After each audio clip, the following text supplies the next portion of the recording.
So good morning, good afternoon. My name is Schomberg Blok, and this is a video on with a philosophical reflection on the question: what is and what do we actually mean with innovation? And it's striking that in our current society, innovation is often associated with something which is intrinsically good. Everybody wants to be or become an innovator. It is associated with progression, with the solution of all kinds of problems like climate change or public health or corona, like today we see. And it is almost as if innovation is an imperative. We have to do it in order to safeguard economic growth. It's also not the case that it's something purely scientific or something purely economic, because we try to see innovation, or we see innovation in all aspects of social life. And also from a personal perspective, you want to be an innovative change agent. You want to be innovative as a human. But what innovation actually means is often taken for granted in policy documents, but also in philosophical literature. And this brings me to the question what we actually mean with innovation. Now, normally you would expect that we can find an answer to this question in philosophy of technology, but it's striking that also in philosophy of technology, it is often the case that innovation is just associated with technological innovation. And the same in the emerging, not really emerging anymore, in the field of responsible innovation. Also here, it is often that innovation is associated with technological innovation, and not, for instance, with social innovations. And we have researched in other research that innovation is often associated with commercialization. So there is a sort of techno-economic paradigm that is dominating our self-evident understanding of innovation. And I have put 5 characteristics of this self-evident understanding. It involves something new. That might be something new to the world, but it can also be something new to the firm. It is technological oriented. It serves economic progress. The businessman, mainly the businessman, the human actor, is the subject of innovation. And it is also something that is conceived as good in itself or as solution for societal problems. Think of climate change and the need to engage in technological progress. Now, this raises for me the question, what do we actually mean? And is this true? Is this self-evident understanding of innovation that you can find in this literature without much of reflection on it? Is this really true, or can we also open up this conceptuality? And this is what I have in mind for today. Now, if you look at the history, and one way to open up this self-evidence is by looking at innovation from a more historical perspective. You can imagine that in history there are various time frames or large periods.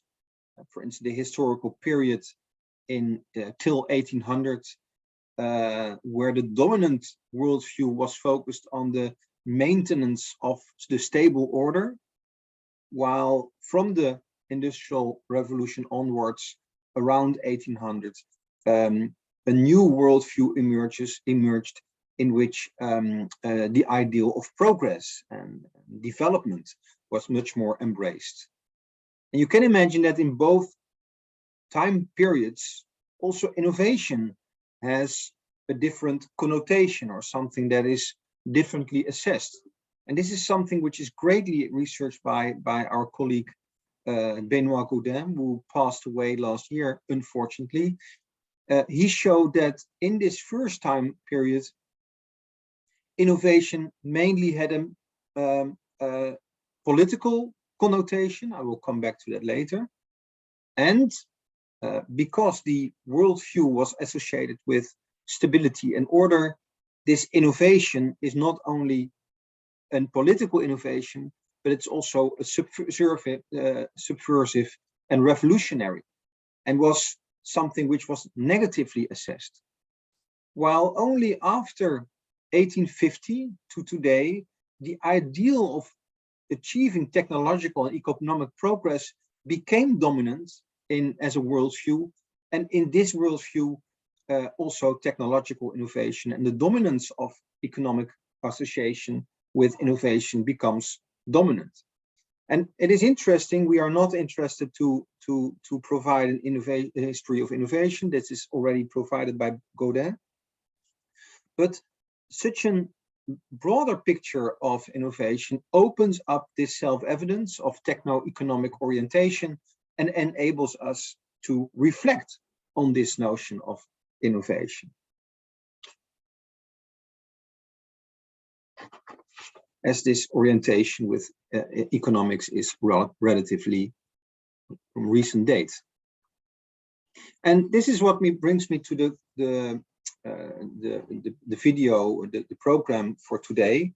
First, I would like to dive a little bit deeper in the notion of creative destruction and innovation based on the work of Schumpeter, one of the founding fathers of this association between innovation and economic development. Then a brief consultation of the philosophy of technology to see where there is a difference, and then take a next step and develop an idea based on Plato's assessment of innovation, before I end with the proposition of how we, according to me, could understand a broader vision, develop a broader vision on innovation. So first step, Schumpeter, who can definitely be seen as the founding father of technological and commercial conceptualization of innovation. Why is that the case? Because according to Schumpeter, the capitalist enterprise is one-to-one connected with technological process. Why is that the case? According to him, the central actors in economy are entrepreneurs. Entrepreneurs are businessmen that are looking for business opportunities. And one of the ways to identify new business opportunities is by innovation. And by the innovation of new products and services, you provide new supply of new products for the demand side from consumers, and this innovation gives you a sort of position in comparison with your competitors that gives you a competitive advantage, because you know how to produce something, because you have a new product that others have difficulty with to copy, for instance. And this idea of innovation as a driver for economic progress is associated in this way. But it's not only about the development of a new product. According to Schumpeter, he introduces the notion of creative destruction. And so the innovator does not only create a new Senseo or a coffee machine, but ideally speaking, the innovator creates not only a product that changes, according to him, the rules of the game. To give an example, if we are in the market of CD production, we can of course innovate the CD in the sense that we improve it or that we make it a little bit cheaper, but then we are still within a particular established market of CD supply and demand. While if we innovate and invent something completely new, like MP3, or later on streaming services, we do not only innovate a new artifact, a new product on the market, but at the same time, we change the whole market structure, the whole business model that is surrounded to this industry. So that's a creation of a new market, the streaming services, and at the same time, it destructs an older market and the existing market. In the case of CDs, you can imagine, because there is no CD almost that you can buy anymore. So the idea is that you can innovate at an on the level of a product, but you can also innovate in the sense that you make a new product that establishes a completely new market. Yeah, another example, which is also recognizable, I hope, is the invention of digital photography, which not only provides a new service or a new product in that competes with classical photography, but it changes the whole business of photography and the whole market. So that is what Schumpeter has in mind if he talks about creative destruction. And that is interesting to consider, because if we talk about innovation, we normally talk about new artifacts, the new printing press or the first steam engine, while according to Schumpeter, it involves also, let's say for this moment, a higher level innovation of the market. And inspired by previous authors, he associates these type of innovations with particular waves that emerge in history. So for instance, around 1845, a new artifact was invented, namely the steam engine based on steam power. And you can imagine that the steam power is not only, a steam engine is not only an artifact, but it creates a complete new market. And for instance, it creates the market for factories where machines are built, but machines require workers. And the steam engine gave also reason to develop the railway industry. And with this railway industry, workers from the countryside were moved to the urban areas which these factories are located. So it is not only the case that an innovation innovates a new product, it changes, as I would call it, a whole world, the world associated with steam, or the world associated with electricity, versus the world associated with water power, for instance. And the creation of this new world, the world of steam, is at the same time destructing the existing world, namely the world of water.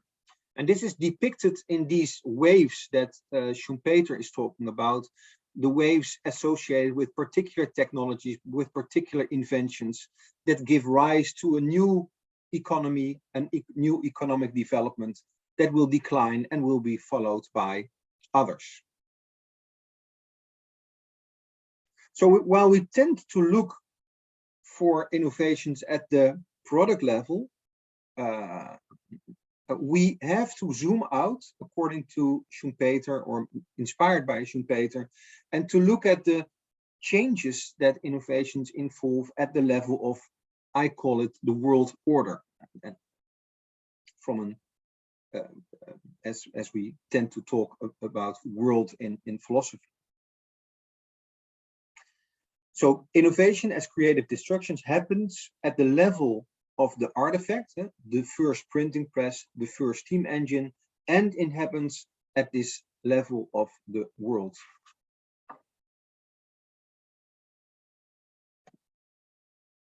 Now, if we look then at, if we try to zoom in a little bit more on this idea of the creative destruction, and we acknowledge that we are not only talking about innovation of artifacts, but also of the world, then we have to provide an understanding of what is happening, or what is happening in this process of creative destruction. Now, it's interesting that innovation can be seen as a product, and so the artifact that comes out of an innovative process, of an innovation process, and it concerns a process, the process of innovation, and then the product, the new artifact, is the outcome of that. And that happens both at the level of the artifact and at the level of the waves that I just indicated. Now, if we tend to say that, for instance, the first printing press or the first steam engine is the individual, so the individual artifact standing in front of me, the first printing press, then from a formal perspective, we can say, okay, the process leading to this first steam engine or this first printing press is the pre-individual. It is not a thing yet.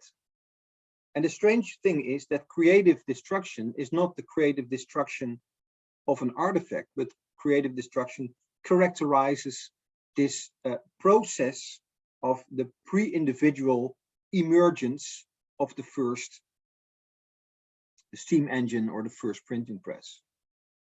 And this is what in biology, for instance, is sometimes called an ontogenetic process, namely the ontogenesis of the first steam engine or the first printing press.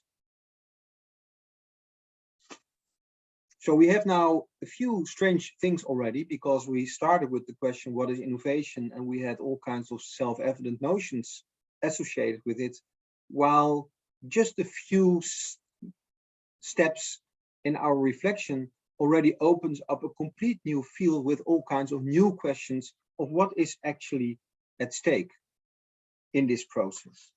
Because normally we tend to think about innovation here at the level of the imago, the image or imago, that we then maybe reconstruct the process that leads to it.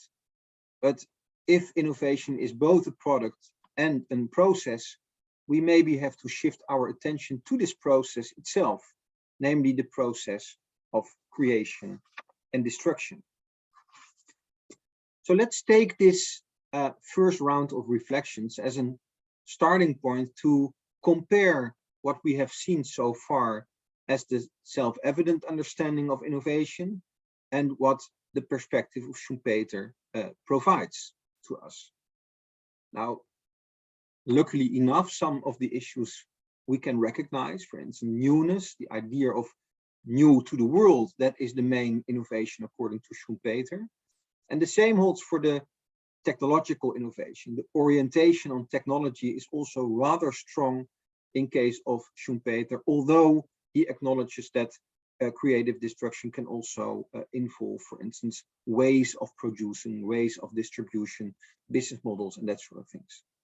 And what we also recognize is the entrepreneur as agent. So the entrepreneur as the primary innovator or actor that is involved in this process. But there are also some interesting differences. So we tend to say that, and if you look at the OECD, for instance, we tend to think that innovation serves economic progress per se. And we tend also, from a capitalist perspective, to talk about economic progress. While the whole picture that we see in Schumpeter, when he talks about waves, then it's about the upswing, an equilibrium, and then in decline, instead of an endless process. Now, it is interesting to see what is Schumpeter's explanation for this, because he argues that in case of a new innovation, this upswing takes place, but at the same certain moment, the power concentration and capitalist power by large firms will consolidate and will make sure that there is no room for any more innovation, which then is depicted as this decline. And that is something that you can recognize, for instance, in the criticism of the big tech today, that is also safeguarding the market, their own market, and is only allowing particular types of innovations that are beneficial for their market position while they don't leave room for others to enter the market. So it is at least something that in a way you can recognize. So that's the first difference. Second difference is that Schumpeter tends to talk about creation and destruction instead of innovation as a type of panacea for all societal challenges, as it is often depicted in the European community, for instance. So that means that because that's something that you recognize as well, the onlineification of retail that we encounter today is the creation of a completely new market that provides new opportunities for business, etc., etc. But at the same time, if you look at the city centers in our cities, then and you see that the city centers are completely empty, you recognize that the creation of this new market of online retail at the same time involves destruction of an existing market. And it is often assumed that, for instance, responsible innovation is able to solve risks or to address issues that are associated with new technologies, while maybe we have to acknowledge at the more fundamental level that all innovation intrinsically also has destructive aspects. This is why we call it a Faustian aspect. And the last, maybe interesting thing to mention here is that innovation, according to Schumpeter, is not only economic, to the extent that it limits the tendency to power and capital concentration. So the idea is that the innovation leads to an upswing and then a decline, namely power concentration in the capitalist system. But the only way, according to Schumpeter, to avoid that and to break through this power concentration is by new innovations. That can break this power concentration and lead to a new upswing, for instance, after the steam engine, the combustion engine, etc., etc. Now, I leave it open as an open question for reflection in the future, whether this openness of innovation to change the rules of the game again is still possible in the times of we live in, where big tech is dominating the market. But that is more a social, political, or political economic question that I don't want to address here. I just want to summarize what I've indicated so far, that you have this self-evident understanding of innovation, and you have derived from a reflection on Schumpeter, you have also characteristics or possible characteristics of innovation, and that they are not completely aligned with each other.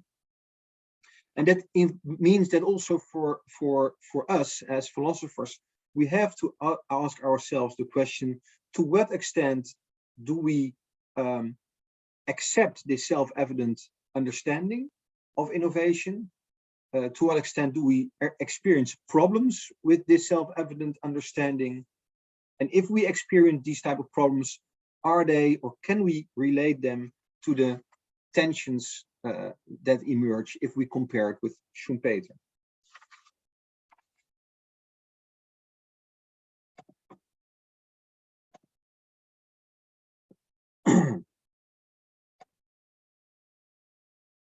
So,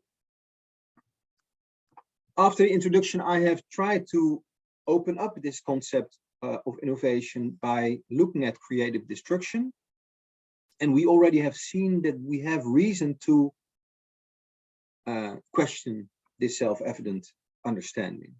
Now, the next step is to consult, just very briefly, philosophy of technology. And because it is logical to understand or to expect philosophy of technology to address the question that we might have here.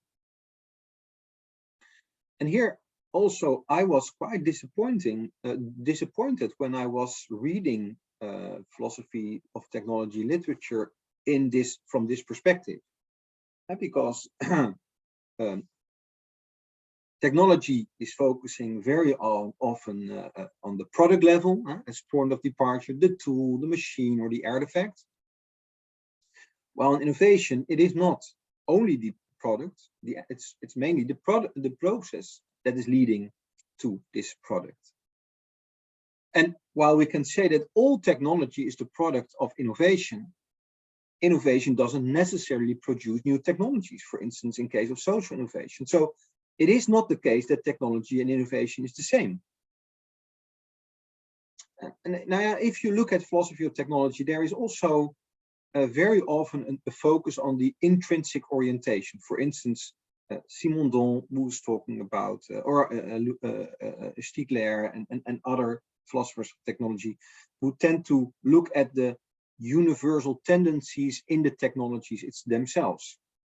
While, for instance, in innovation, you look also at the extrinsic orientation, for instance, economic embeddedness and that sort of things.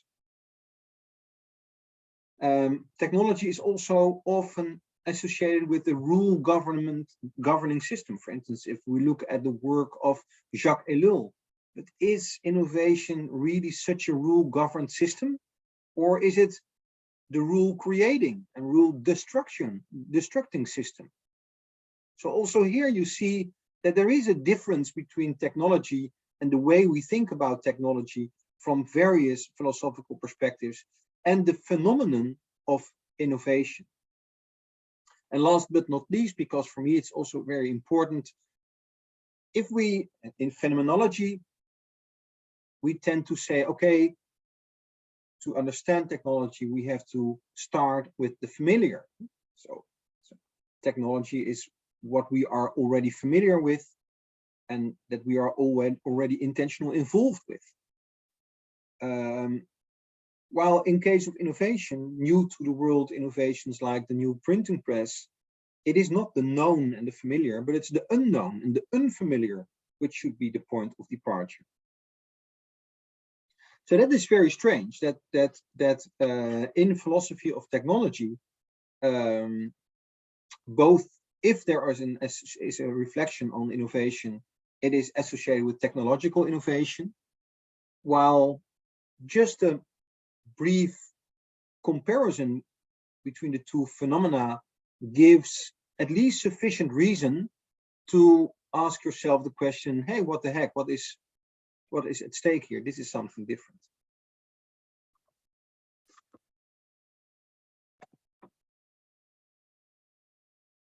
So let's make a next step and try to make sense of innovation without consulting philosophy of technology then, and try to see where we can build upon to develop a philosophy of innovation. Now, I indicated already earlier that if you look at the history, then till 1800 there was a worldview associated with stability, and then from the Industrial Revolution onwards, there was an orientation on progress, and you can imagine that innovation has a different, is differently assessed from the perspective of stability compared with the perspective of progress. Now, if we look at Plato, it is completely clear that he, historically speaking, he is in this domain of the worldview that is focusing on stability. And it is interesting to see that already in the in these early ages, innovation, when it is used, the word, it is only associated with political innovation. So the innovation of the rules of the game. And that is also why it is often associated with revolution and subversity. So Plato is an example where you can find this Juridico political connotation of innovation. He argues, for instance, in the Republic, that innovation concerns the new and should be excluded from education. Why is that the case? So he's talking about children, and children love innovation. The word there is neoteriet zijn. Why? Because innovation undermines the established political order. It undermines the traditions, the customs, and the law. Now, to understand at what level innovation intervenes then, from this perspective, we have to understand what we mean with a political order. Because order is related to the Platonic idea, or Aristotelian idols, in light of which the world appears as order. I will, for those also who are not that familiar with the metaphysical tradition, I will explore this a little bit further. So, and forgive me the brevity, but also the possibility to simplify things, but I like simplifications. The basic idea is that you have to imagine that you are this Lego figure, and you see a tree in front of you. And then you can ask yourself the question, what does it require for me to see the tree in front of me, or your computer, or whatever?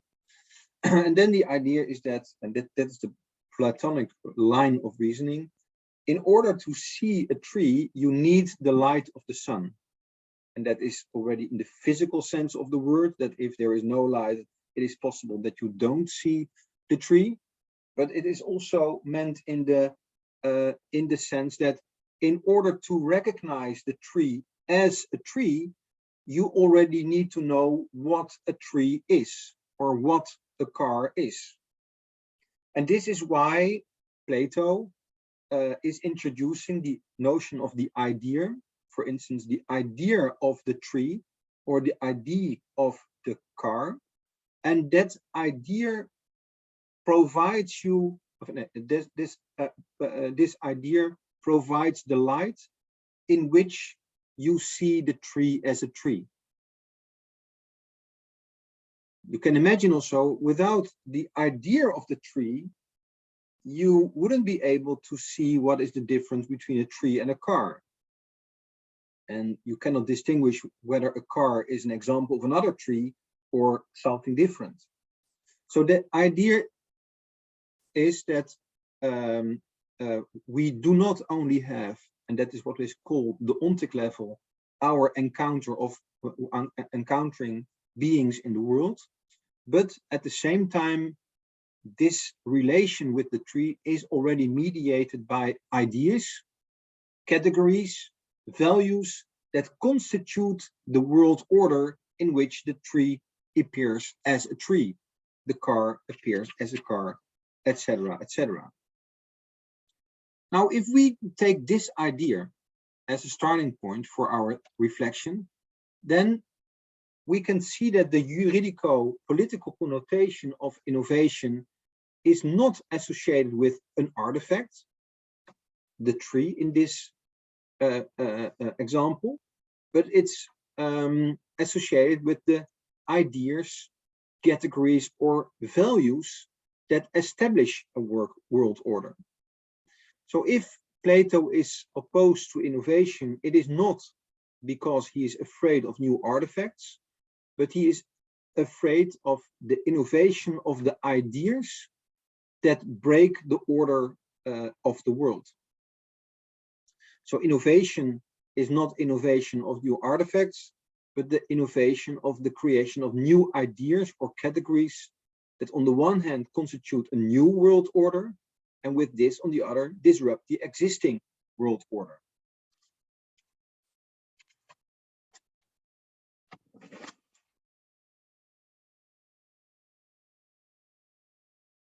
You can also imagine why Plato then has good reasons to reject innovation.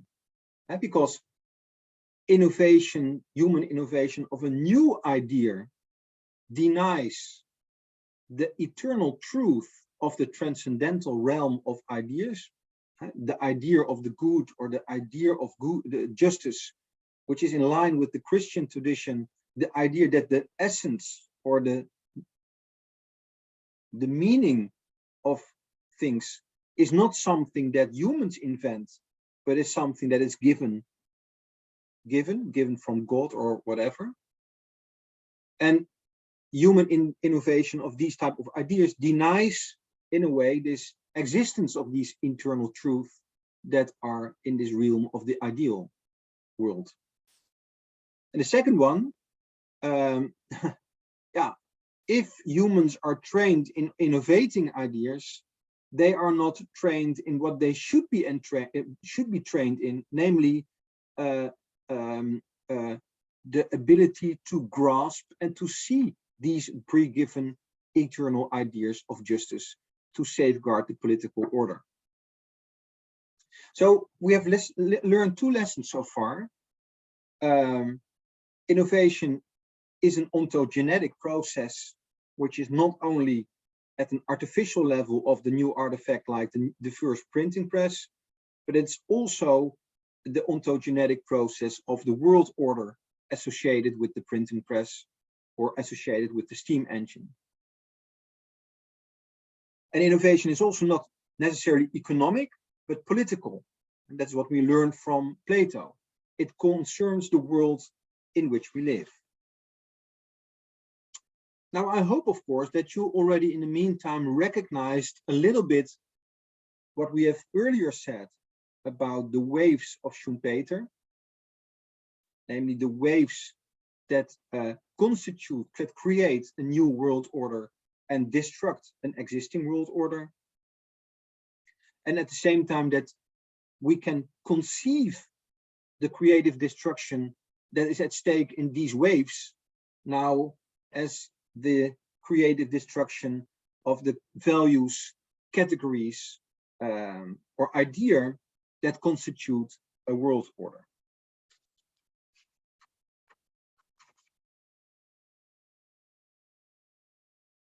So the innovation of the steam engine is not only the invention of a new artifact, but it changes the rules of the game at an ontological level. It changes the world order and gives rise to a world with a working class, with railway industries, with industrial environment, and that sort of things. The ontogenetic process involved leads to this world order depicted by these waves that are on the one hand emerging and at the same time destructing existing world orders, like the world order associated with the watermill that is destructed by the invention of the steam engine.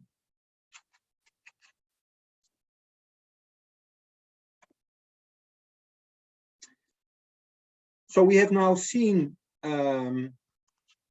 three things. We opened up the concept of innovation, and then we reflected upon this notion from the perspective of Schumpeter's creative destruction. Then we saw that in order to make sense of this innovation, it does not really help to consult philosophy of technology, because we talk about two different phenomena. And then we moved to a Platonic perspective on creative destruction as a next step. And based on this, I can now try to bring these type of ideas together in the proposition of an ontic-ontological concept of innovation as ontogenetic process. And with this, I will close this video. In the first column, I have put the self-evident understanding of innovation as it is normally associated with in the literature and in policy documents. And in the second column, I have opened up this idea by providing alternative framings or additional framings. So for instance, in case of innovation, we normally always talk about newness of the newness, ranging from newness to the world to new to the firm. while from an ontological concept of innovation, as we explored in this lecture, we have to associate newness primarily with the newness of the idea, category, or value that ranges from the renewal and the renovation to the new to the world innovations. Second self-evident understanding is technology and technological innovation. And we have to extend this because it's not only about technology, it's about a change and creative destruction of the world, which involves the techno-political dimension of innovation. And while we already, based on Schumpeter, could criticize this idea of economic progress per se that is served by innovation, we don't have to object to the idea that innovation serves economy. It's only not per se because there is also decline that we have to acknowledge. And in the self-evident notion of innovation, the primacy is given to the innovation outcome, while we have seen that we have to take into account this temporal dimension of the innovation process, both at an ontic and an ontological level. The fifth point I didn't explore here, and my current research is also focusing on that new topic. Is it really the case that the human actor is the primary subject of innovation, or is human existence involved in invention, but not necessarily as the subject? That is, leads to the question about the role of humans as agents, the human agency in the creation of the world, and creativity as such. I skipped that topic for this moment. Sixth possible difference conceives as a good in itself and as a solution to societal problems with challenges. Now, what we have seen is this, what I call Faustian aspect of innovation and the intrinsic role of risk and negativity and destruction and despair that is involved in innovation. Now, taking this together, I would like to propose a philosophical concept of innovation, and along two axes. On the one hand, we can say if we talk about innovation, we shouldn't look at it only from the ontic level of the artifact, but also at the ontological level. And we shouldn't look at it only from the outcome perspective, but also on the process perspective or dimension. And that means that, of course, innovation is the innovation outcome at an ontic level is a new to the world artifact, like the steam engine or the first printing press or the first AI application, if you like. No problem. But at the same time, this innovation outcome at an ontic level also has an ontological level effect. They constitute a new to the world political economic world order, like the one with digital networks.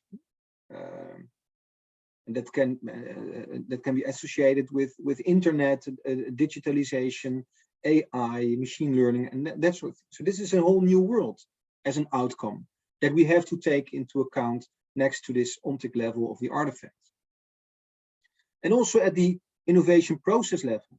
Of course, at the innovation process level, there is an ontic perspective, namely the emergence, the evolution in which the new steam engine, the first steam engine, is developed and emerges. But at the same time, this innovation process has an ontological level dimension in which creative destruction is, on the one hand, creating a new world order, but is at the same time in this process also already involving a destruction of the existing world. So with this, I hope to have opened up this concept of innovation and to provide insights in the question, what is innovation? Not even to claim that I fully developed an answer to this question. that is something of the book that I'm writing on this topic at this moment, but it is providing directions for future research for my own reflection. I have here a reference list with the articles that I refer to in my presentation. And if you are interested in what I have been presented, please feel free to contact me. I also would like to thank my team because in this type of work, the only way to come up with new ideas and to get is also to get inspiration from your colleagues. And I'm very much thankful for their contributions as well. Thank you very much for your attention.